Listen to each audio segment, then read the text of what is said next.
आपका वक्त ज़ाया नहीं करना चाहता, डायरेक्ट असल बात पर आ जाता हूँ।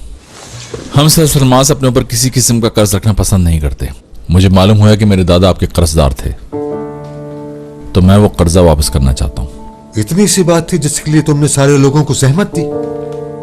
कहा था ना मैंने, मुझे तुम्हारे पैसे नहीं चाहिए। समझ नहीं आई तुम्हें? लेकिन मुझे तो वापस करने हैं। आपको नहीं लेने तो जिसे कहेंगे उसे दे देता हूँ। छोड़ो, दफा करो, समझो ऐसा हुआ ही नहीं।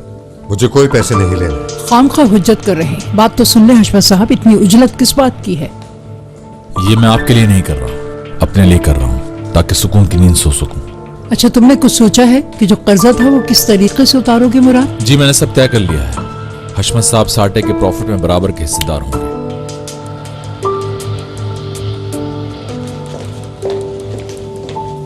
सर, ये फाइल जो आपने मंगाई थी। थैंक यू चाला।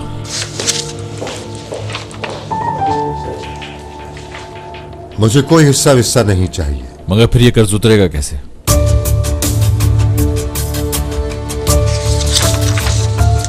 वैसे फजूल जिद छोड़ दीजिए हशमत साहब, मुराद सही कह रहा है।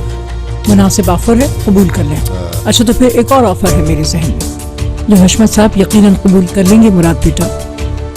ये हिस्सा हयात को दे देते हैं, अपनी बहू को, तो इस तरह मसला हल हो जाएगा, मुझे यकीन है।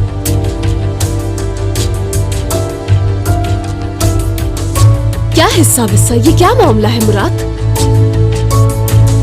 दादा